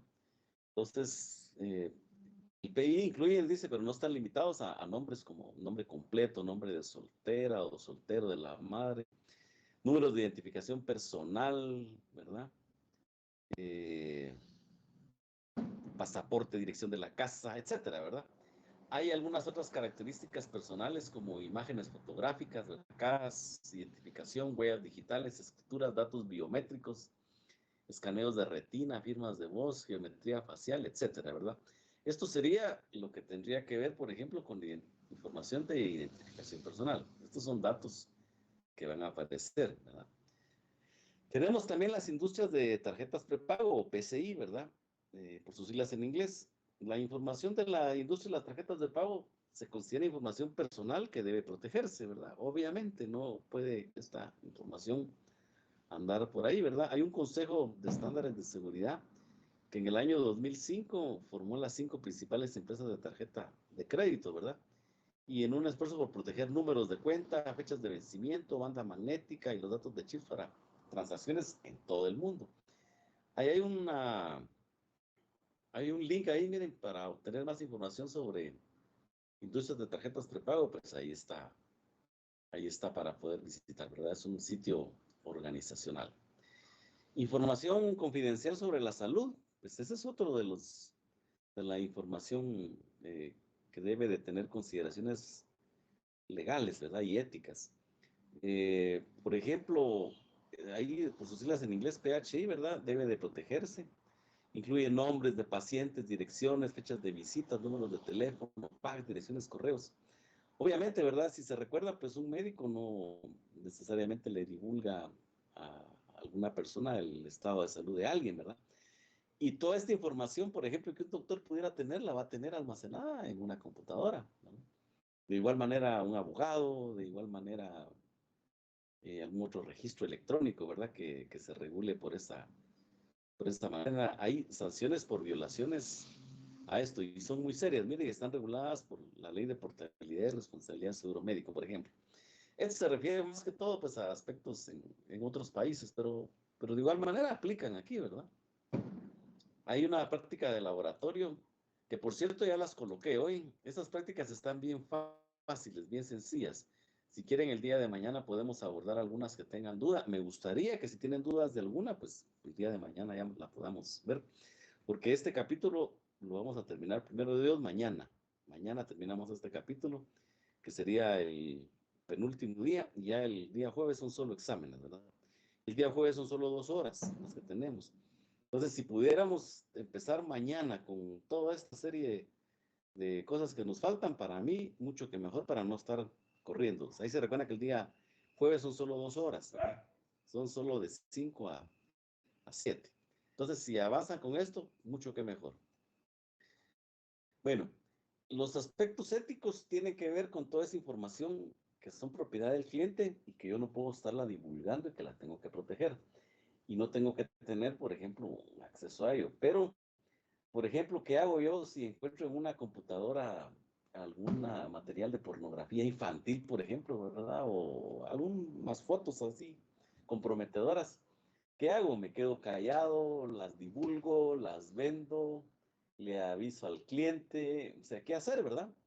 Entonces, obviamente todo esto, ¿verdad? De lo ético se puede pasar a lo legal. Y las leyes, por ejemplo, en los países son diferentes y las jurisdicciones legales van a variar, pero por lo general hay acciones que se describen o se consideran ilegales, ¿verdad? Dentro de los equipos que haya. Por ejemplo, no está permitido modificar configuración de hardware o software del sistema sin el consentimiento del cliente. Si uno se pone a pensar en eso, es bastante estricto, ¿verdad? Obviamente, cuando uno tiene una máquina, consulta con el cliente y le dice, mire, su máquina tiene tal cosa, podemos cambiar esto, podemos cambiar el otro, ¿verdad? O sea que la comunicación esa que hablaba en este capítulo, pues no tiene que perderse porque eh, está vista desde el punto de vista, valga la redundancia ahí, ¿verdad? De que entablamos una relación comercial con una persona desde el principio, desde preguntarle qué es lo que le pasa a su equipo, hasta el momento en que se le entrega y él queda satisfecho y contento, ¿verdad? Con lo que se hizo. Y al final de cuentas fue un ganar-ganar, ¿verdad? Él ganó la reparación de su equipo a un precio el justo y uno pues está ganando una compensación económica por el trabajo realizado. Entonces, no se permite acceder a cuentas de archivos privados, mensajes, correo electrónico, un cliente de un compañero o un correo electrónico de un compañero sin su consentimiento. No se permite instalar, copiar o compartir contenido digital, ¿verdad? Software, música, texto, imágenes, videos, ya que esto viola los acuerdos del copyright y de software o la ley aplicable, ¿verdad? Las leyes del copyright, marcas comerciales varían entre estados, países y regiones, pero generalmente si algo tiene derechos de autor, pues eso es en todos los países, ¿verdad? No se permite tampoco utilizar recursos de tecnologías de la información de la empresa, de un cliente con fines comerciales, lo que yo les mencionaba, ¿verdad? La otra vez que en una clase anterior de alguien por ahí vendiendo las listas de clientes, ¿verdad? No se permite facilitar recursos de tecnologías de la información de un cliente a usuarios no autorizados. No se permite utilizar intencionalmente los recursos de la empresa de un cliente para actividades ilegales, ¿verdad? Generalmente el uso delictivo o ilegal incluye obscenidad, pornografía infantil, amenazas, acoso, violación de copyright, violación de marca comercial, de universidad, difamación, robo de identidad y acceso no autorizado. No se le permite compartir información confidencial del cliente, se debe mantener la confidencialidad de estos datos, ¿verdad? O sea que, pues, como que esto ya sabe uno, ¿verdad? Que no se debe de hacer, ¿verdad? No sé si hay alguna duda con relación a qué no hacer de la parte ética para no caer en la parte legal que nos pueda perjudicar, ¿verdad? ¿Estamos bien? Continuamos entonces. Aquí hay el aspecto de las licencias, ¿verdad? Yo me gusta mucho comentar esto. Eh, Cuando a uno le piden, por ejemplo, que formatee una máquina y que le instale el sistema operativo, normalmente lo ideal o lo correcto sería preguntarle al cliente, ¿verdad? Que le dé la licencia del software del Windows 10 que está utilizando, ¿verdad? Generalmente la mayoría de personas pues no gastan en eso, ¿verdad? No se compra una licencia. En la actualidad eso pues ha cambiado un poco porque las licencias de Windows se han puesto bastante accesibles Y en los equipos que se han comprado últimamente, que ya están más accesibles que hace un tiempo, pues ya suele venir una licencia original, ¿verdad? Pero pues yo lo analizaba desde el punto de vista que en un país, por ejemplo, en vías de desarrollo, como el nuestro, en donde a veces las principales necesidades son suplir las carencias de vivienda, de alimentación, de salud, a veces no quedaba plata para estar comprando licencias de software, ¿verdad? Aunque eso es una parte esencial de lo que se debe de tener, ¿verdad? Entonces, las licencias constituyen, ¿verdad? Un aspecto también ético, ¿verdad? Legal sobre todo, de no utilizar software sin licencia, ¿verdad? O con la licencia correspondiente, usar software pirata, ¿verdad? Entonces, pues eso está de alguna manera sancionado, ¿verdad? Un ejemplo de licencia de software personal es un contrato de licencia de usuario final, por sus siglas en inglés, EULA, ¿verdad? Una licencia empresarial es una licencia de software mantenida por una empresa para el uso de sus empleados.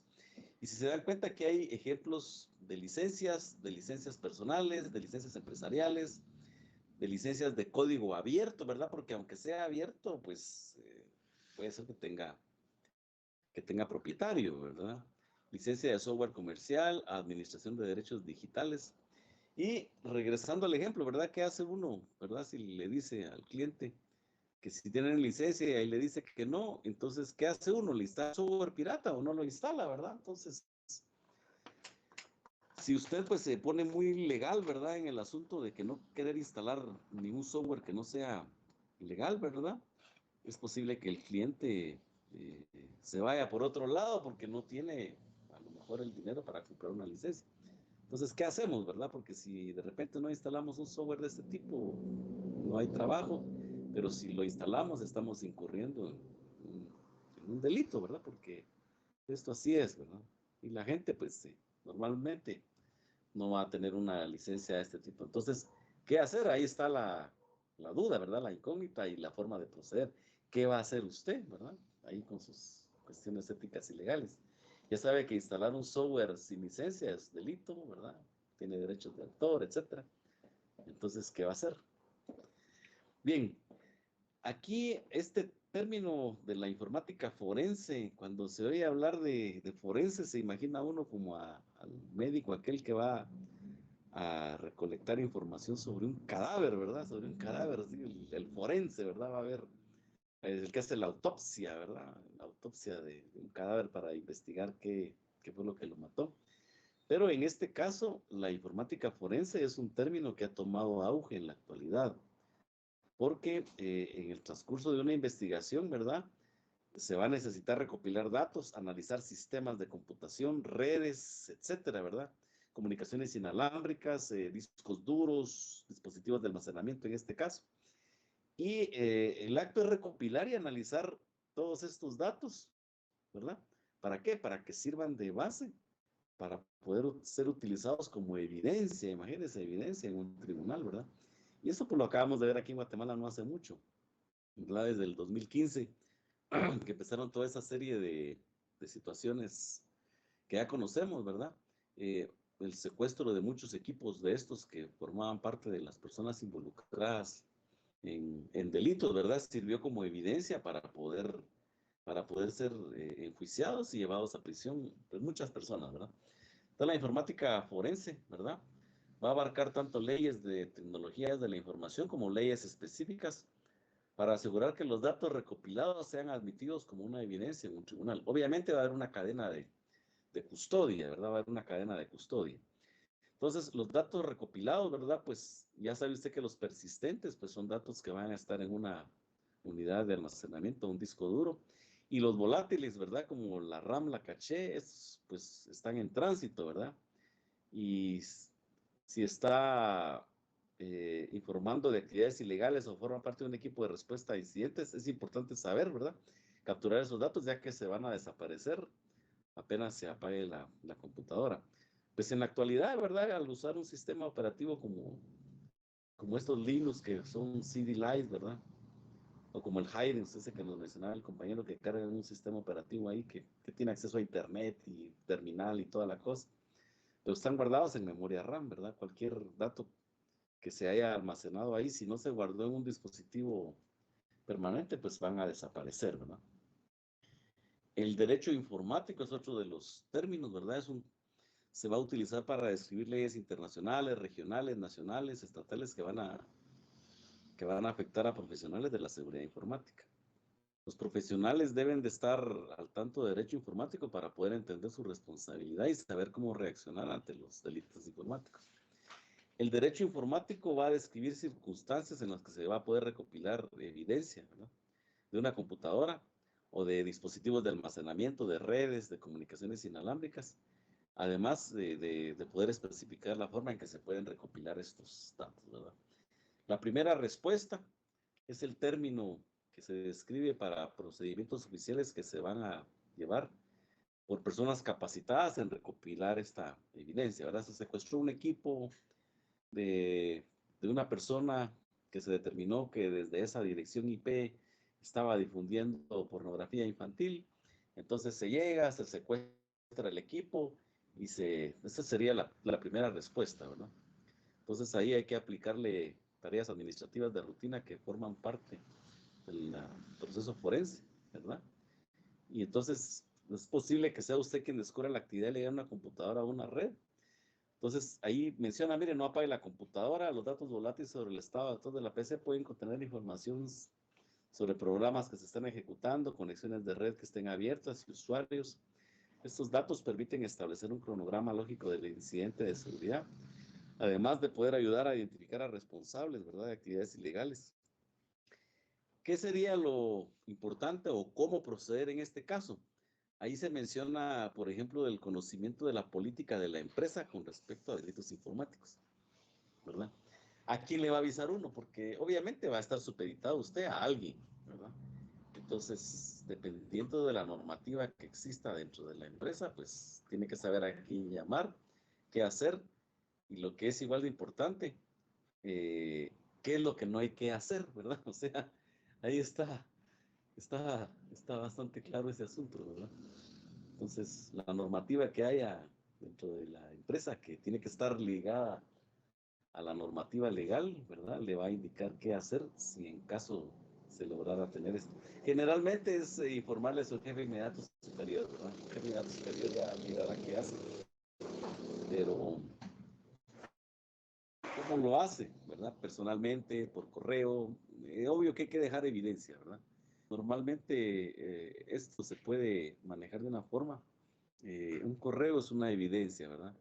Porque está el caso también de que usted no hable o no diga nada y entonces pueda quedar como que está encubriendo el asunto y entonces, pues ya en vez de salir usted bien, va a salir mal, ¿verdad? La documentación, ¿verdad? Si detecta una actividad ilegal en una computadora o una red que está trabajando, entonces, como mínimo, ¿verdad? Documente lo siguiente, mire. Razón inicial por la que se accede a la PC o la red, hora y fecha, periféricos conectados, todas las conexiones de red, área física en la que se encuentra la PC, la materia ilegal que se encontró, ¿verdad? Actividad ilegal que se sospeche, o los procedimientos que ejecutó en la PC o red, ¿verdad? O sea que hay que documentar, ¿verdad? Hay que documentar. Está lo que les mencionaba, la cadena de custodia, ¿verdad? Entonces, se debe de probar que esta cadena de custodia estuvo bien realizada, de manera de que al finalizar, ¿verdad?, puedan ser capturados los datos necesarios para evidenciar que hubo una infracción, ¿verdad?, a una red o datos capturados que puedan ayudar a acusar, por ejemplo, a un intruso, ¿verdad?, en el caso de comunicaciones de red. Y hasta ahí haríamos el día de hoy, ya nos quedaría para el día de mañana un par de temas para ir finalizando con este capítulo. Bien, pregunto, ¿alguna duda? ¿Comentario? Buenas noches, Inge. Una molestia. Dígame. Básicamente, ¿hasta cuándo vamos a tener disponible la información del curso en la plataforma? Fíjese que el curso hay que cerrarlo en la fecha en que termina, ¿verdad? Para que se puedan generar en días subsecuentes, se pueda generar un diploma ahí en la plataforma, ¿verdad? Puedan ser generados los diplomas. Normalmente, cuando el curso finaliza, todavía tienen acceso a ver información dentro de la plataforma. En un momento dado ya no va a haber acceso, ¿verdad? Pero sí, no me recuerdo el tiempo que dura porque eso ha cambiado, ¿ves? Con las nuevas políticas de Cisco. Pero sí va a tener todavía un tiempo para ver el material, ¿verdad? Podríamos ver ahí, ¿verdad? ¿Cuánto tiempo? No le podía yo indicar, pero sí, en un momento de ella no lo va a poder ver. Ahora, su usuario que tiene en Cisco, ese no va a cambiar, ¿verdad? Y a la hora de que se vuelva a inscribir en otro curso de los muchos que hay en Cisco, ahí mismo con ese usuario va usted a ingresar, ¿verdad? Ya usted ya tiene un usuario dentro de Cisco y en el momento que se inscriba nuevamente a otro curso, con este mismo usuario va a ingresar. Y le van a aparecer, ¿verdad? Si usted aprobó el curso, ¿verdad? Si ganó todo, ya le va a aparecer ahí dentro de su plataforma que tiene un diploma, por ejemplo, de este curso, ¿verdad? No sé si estará claro ahí. Sí, gracias. La consulta es básicamente porque hay cositas que todavía quedaron, bueno, no tuve el tiempo como para estar leyendo todo, entonces Claro, de repente para consultarlo, como el curso fue bastante corrido, ¿verdad? Entonces, claro, sí, son muchos contenidos para un mes, ¿verdad? Pero también requería mucho autoestudio, ¿verdad? Y dedicarle más tiempo que lo comentamos, ¿verdad? Pero sí, hay que ver, ¿verdad? Siga estudiando o leyendo el material, ¿verdad? El tiempo ahorita que pueda. Yo espero que todavía pueda tener acceso todo este mes, ¿verdad? A pesar de que el curso se va a cerrar el día jueves, Bien, no sé gracias. si tienen alguna otra pregunta. Vaya, para servirle. ¿Alguna otra pregunta, jóvenes? Bueno, si no tienen preguntas, pasen buena noche. Nos veremos mañana. Traten de terminar de leer este capítulo. Y ahí están las tareas ya colocadas. Se pueden retirar ya, que les vaya bien. Pasen buena noche. Buenas Gracias. noches, profe. Gracias. Buenas Buenas noches, profe. noches. Buenas noches. Buenas noches. Buenas noches. Buenas noches. Buenas noches.